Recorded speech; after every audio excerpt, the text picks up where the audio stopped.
Alright, so we got the Salamanders actually nice. Let's go, bro. Shout out to Majorkill. A lot of y'all was blowing up the comments talking about some bro. Majorkill dropped the Salamander video. Y'all know how I am. Y'all know I got a slide for my boys. Other than that, let's go. G'day, guys and gal. The Salamanders are often considered the cuddly teddy bears of the Space Marines. True. Men who genuinely care about humanity, not just out of duty but also out of love, which is ironic considering they're a bunch of big scary black dudes with glowing red eyes who are obsessed with. But it's okay though, bro. Bro. Yes, listen. Their looks may be intimidating, and that's okay, bro. Here's the thing. I don't know if y'all noticed or not, and maybe you guys can like agree with me on this one. But y'all, maybe it's just me, but like sometimes I look at like people in real life, bro. The most scariest looking people can be the nicest people of all time. I promise you. That's no cap at all, bro. It's okay, bro. Because a lot of my salamanders, yes, bro, they're big, scary black dudes. Bro, they're like big shacks, basically. But it's okay. It's completely okay. Fire and live on a planet full of volcanoes and dinosaurs the size of your mum's fat ass. But with anything in Warhammer, sometimes the memes can muddy the lore. So I wanted to ask the question, are the Salamanders actually that friendly, or do they have a darker side where they've committed just as many atrocities as the other Space Marines? They got no darker side besides their skin.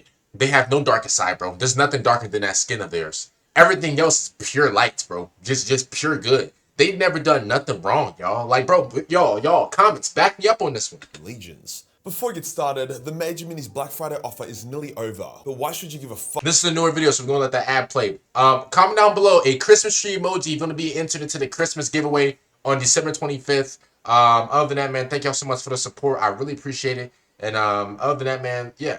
If you haven't already, just comment down below Christmas tree emoji. You will automatically be entered into the giveaway. $30 gift card of your choice. Any gift card you want. And yeah, let's go. Gas 40% off Black Friday deal, models that you could use to enrich your army or build a new one around. As much as you may have a diverse, cool army, it'll still be the same as 10,000 other people's, so why not chuck in a Ra the Golden Sun, or a Grey Slayer, or lead your chaotic hordes with the chaotic Lich Lord. And with how cheap it is at the moment, there is nothing to lose by trying it. I mean, that actually looks hard.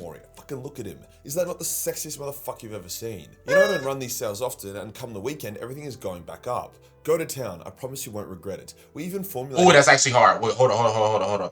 That's literally hard. This right here... On the weekend, everything is going back up. Go to town. I promise you... That's actually hard. This is something that I will actually pick up. Now, the thing is, bro, these prices, I don't know. Like, I never looked at, like, any of these major mini prices, but, like, this looks hard, y'all. You won't regret it. We even formulated our own resin for manufacturing that you cannot get anywhere else, and this is... Oh, that's hard. That's hard, too. Below 40% off until the weekend. Today we'll answer the question, are the Salamanders actually as nice as everyone says, or are they just as fucked up as everyone else? Let's get into it. So where does the Salamanders lore actually come from? After all, the Salamanders aren't exactly front and center in the lore. Not many people collect them, and the Salamander-focused Horus Heresy books are actually some of the most horrific in the series, especially the one where Vulcan literally just gets tortured for like 500 pages. Well, a lot of it is from Vulcan himself. See, most Space Marines attempt to emulate their Primarchs.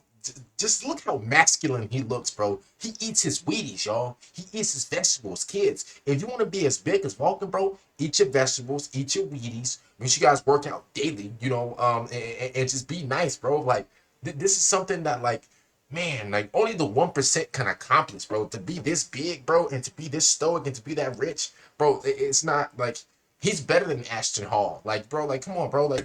The nobility of Sanguinius turned the Blood Angels from a bunch of bloodthirsty psychopaths to a legion of disciplined noble warriors. The Ultramarines are organized as fuck because of Guilliman, the World Eaters put nails in their brains because Angron had nails in his brains. For Vulcan, the Emperor said Vulcan was his greatest creation because unlike the other Primarchs, Vulcan had true compassion. Do y'all hear that? A lot of y'all in the comments, I was like, oh, well, Vulcan, bro, even the people, bro, y'all be for the Emperor all day long. Y'all be glazing the Emperor 24/7 for the Emperor, bro. Even the Emperor said, "Yo, he's my favorite. He's my favorite son." Even the Emperor said this. Even the Emperor said that, bro. So what else can you say now? Even the Emperor said he's the greatest of all time. There's nothing else you can say. Everything that y'all gotta say is irrelevant, bro. It's irrelevant. He is the greatest. Even the Emperor said it. Don't take my word for it. Listen to him.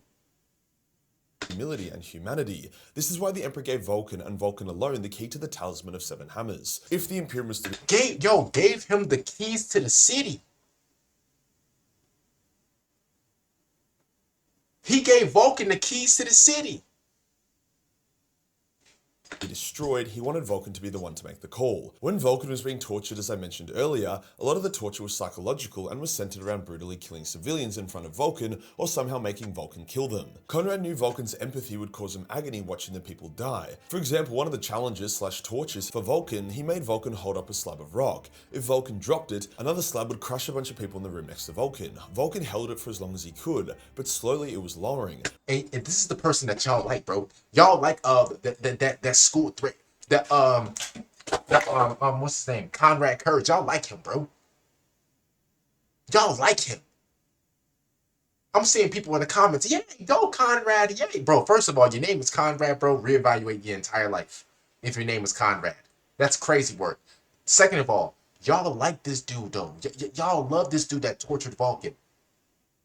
Are y'all serious? Or do y'all just do this just to get at me? It's ridiculous. Which caused the rock on the other side to slowly lower and very, very slowly and brutally kill everyone. Vulcan didn't notice for hours as he was so locked into a trance, full of agony, holding the stone up. Another torture involved Vulcan being put into a mech that he was unable to control, then that mech was going around killing people, making Vulcan feel like he was the one killing them. As soon as the mech was damaged enough for Vulcan to take control of it, he instantly obliterated it and himself. Another torture was Vulcan sitting at a table with people whose eyes and ears had been cut out, but had food in front of them. Vulcan was yelling at them on how to find the food, but they couldn't see or hear him, so they starved to death. These tortures would only work on Vulcan, no other Primarch. Vulcan had so much compassion that even when he broke out and beat Conrad down, he spared his brother's life. Vulcan was also extremely respectful to everyone, apologizing to Sisters of Silence when he didn't notice them, hugging Rogal when he saw him, treating his sons genuinely as his sons and protecting them. So if that is the Primarch that you seek to emulate, you can understand why the Salamanders would be quite nice. Other policies helped with this. For example, in other legions, when a Space Marine became a Space Marine, they genuinely would never see their family again and would be basically hypnotized into forgetting them, whereas the Salamanders would be given leave to visit their families and even integrate into Nocturnian society. See how like we're that much better than everybody else? Bro, if you're a Space Marine for anybody else, bro, you don't see your family no more. It's over with. You signed a lifetime 360 deal. They put you in a smooth 360 deal. It's over with, bro. You're like one of these average rappers nowadays. You're in a 360 deal. It's over with. You got no freedom, no nothing. Bro, when you join the Salamanders, bro, you can have breaks. You can go, you can go on holiday, with your family. You can actually go take a vacation. You can do that, bro. See, we're actually cool around here, bro. Like, we're rich and we're cool. A lot of these other factions or whatever, bro, they're broken, they're miserable. They want you working 24/7, 7 days a week, nothing. You don't see your family or anything. Y'all, listen, you come over here, y'all. You come to the winning side. This is what we do. Okay, listen. Don't take my word for it. Listen to what Majorkill is saying. Everything that he's saying is true, y'all. I'm telling you. Briefly, to ensure they understood what they were fighting for and to never lose their humanity. This made them incredibly compassionate and understanding warriors. A great example of this is that when Tushan, the chapter master of the Salamanders, witnesses Dante, chapter master of the Blood Angels, wig out and nearly fall to the Red Thirst. He does not brand him as a monster or exterminate him or declare his chapter heretics. Instead, he actually gets more respect for the Blood Angels, seeing that despite this genetic flaw, they're still so noble. There are many instances of Salamanders risking their lives or ditching valuable war gear to save guardsmen or civilians, slowing down their pace to shield them with their bodies, throwing aside even relic weapons to have free hands to carry them and stuff. Bro, I remember one time, bro, when it was probably like six of like, Nurgle's little nasty little just diabolical nuisances, right? Trying to shoot at me.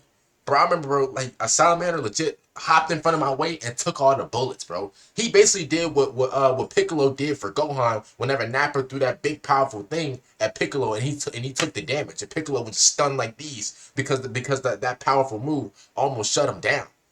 See, that's what happens. See, we actually hop in the way of danger for our brothers.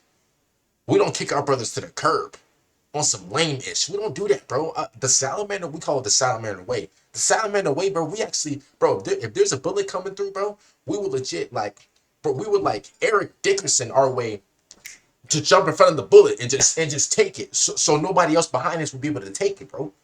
Like, come on, bro. This is what we do. on. There is also the famous moment where the Marines Malevolent, who are known as the turbo arseholes of the Space Marines, bomb a civilian encampment that was under attack in order to kill the attackers at the cost of the civilians, so they wouldn't have to fight the battle themselves. In response, Tushan confronted the chapter master of the Marines Malevolent and beat the living shit out of him. So there are an absolute fucking shitload of examples of the Salamanders being cool dudes that value the lives of humanity, not just for duty but also for compassion. However, there is also a bit of an elephant in the room. Salamanders love barbecuing their enemies with flame weapons, something that is often considered a war crime. But to be honest, war crimes don't exist in Warhammer 40k. The Geneva Convention had definitely expired. Bro, war crime in 40k, bro, it's like somebody stealing a 40. It's like somebody legit like stealing a Snickers bar in real life. Even though yes, it's a crime, bro, it's such like a slap on the wrist that nobody cares.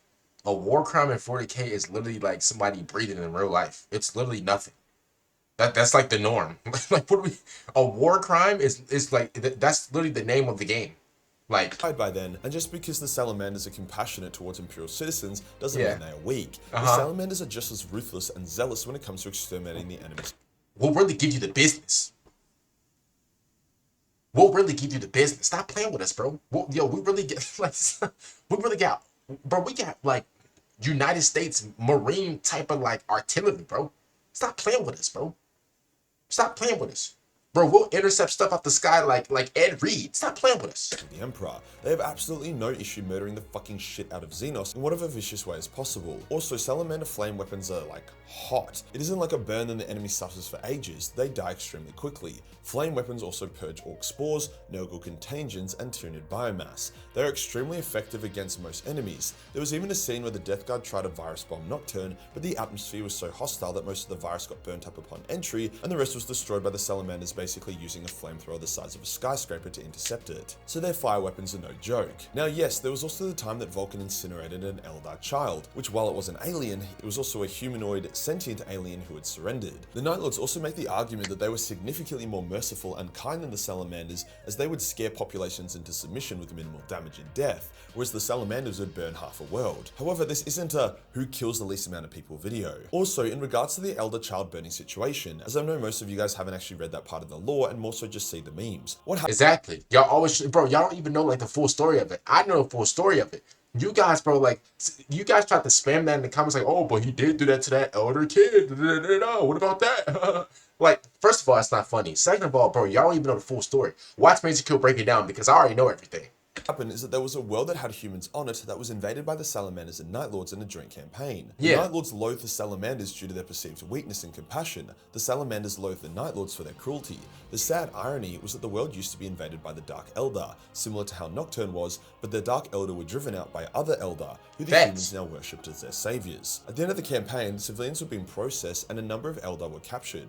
The Night Lords decided to try prove that the Salamanders weren't as perfect as they seemed to be, so they instigated a riot by freeing the Eldar. Then they began firing at the escaping Eldar, deliberately also hitting numerous civilians, including a remembrancer who Vulcan had grown fond of. Vulcan believed the Eldar had kicked off the riot and caused this death, combined with the PTSD he had from fighting the Dark Eldar on Nocturne, so when one Eldar child remained, Vulcan had a moment of rage and incinerated her as she surrendered. However, even before her ashes hit the ground, Vulcan was full of regret and shame. Vulcan then saw the world as a lost cause, the people too enthralled to the Eldar, so he ordered a planet-wide genocide, even though many people in the world resembled those from Nocturne. Even though this technically was the correct policy, as these humans would never integrate into the Imperium, he was extremely shattered and depressed by it. And my goat made the right decision because that world was too far gone, bro. Bro, it was made by the Dark Elder. Come on, bro. GG's. Get rid of it. Vulcan, you're better than me, bro. I would have been got rid of it, bro. Like Vulcan, I know what your amazing, just amazing, just timeless, decision making. Like, bro, like. First of all, what a great decision to make on the whim, bro. Like, you're so cool. Like, no wonder you're just smarter than all of us. But, like, bro, like, I would have been got rid of that planet as soon as possible. As soon as possible, bro. I would have been blown that planet up to smithereens. Stop playing. Even more enraged when he discovered the Night Lord's hand and things, as they wanted to see how he was going to react. As I said, the Night Lords literally deliberately shot the woman remembrance of Vulcan liked. So yeah, look, the big man didn't handle himself very well here, but it does go beyond just fuck you space elf, flamethrower go brrr. It was a heat of the moment caused by the Night Lords wanting to try and make him crack, because they are assholes. Now I have been glazing the kindness of the Salamanders quite a lot here, but are there moments where they were just as fucked up and terrible as the rest of the setting? While the Salamanders are pragmatists, they will still perform terrible acts if they see it as for the greater good. For example, if a world is full of innocents but also too many chaos cults and the world needs to be purged, the Salamanders will still do so. Likewise, if there is a crowd of 100 people and 10 of them are heretics, the Salamanders will still incinerate them all. Interestingly, this is done almost exclusively by the Salamander Third Company, who carry this burden and task so the rest of the chapter doesn't have to. They are extremely upset about having to do it, but it is kind of wholesome knowing that they take it upon themselves to make sure the rest of the chapter doesn't have to share the burden. The Salamanders have also invaded Xeno worlds, such as Exodite worlds, that pose no threat to the Imperium, waging vicious extermination wars against them, but it's hard to call these acts of evil since that's just kind of how Warhammer is. The Imperium is a brutal warlike society with extreme prejudice and xenophobia. When someone refers to the Salamanders as nice or the Imperium as the good guys, it's relative. Are the Imperium a benevolent people who prioritize welfare and kindness? No. Do they hold a massive moral high ground over rapist elves, the forces of hell, galactic space bugs, war-obsessed orcs, and undead robots? Yes. Likewise, are the Salamanders these flawless, merciful, cuddly teddy bears? No. Are they the most compassionate space marines in the entire galaxy? Yes. So when someone asks if the Salamander is actually nice, you can confidently answer yes, but yes relative towards Warhammer 40k, not necessarily towards our modern day Earth. If you enjoyed the video and you want to support the channel, Bro, why couldn't this video be like 20 minutes long, bro? You really made this video not... Man, I wish this video was longer, bro. Like, I love the Salamander glaze, y'all. I love, like, the Salamander just videos, bro. Like, this was really, like, amazing, bro. Like, man, like, I really enjoyed this, bro. Like, man. Comment down below. Obviously, listen, I know a lot of you guys barely survived through the video because, like, this video was, was about glazing the Salamanders. It's okay. Like, I know they're number one. I know Vulcan's number one. I know it hurts you. Bro, I know it hurt that soul that Vulcan's number one. But if you're a Salamander fan, bro, how you doing, sir? How you doing, fellow Salamander? And other than that, man, comment down below. What do you guys think about the video? This is really a happy video for me, bro. Like, wow. Other than that, man, I'm gonna see y'all next time out. Peace out, everybody.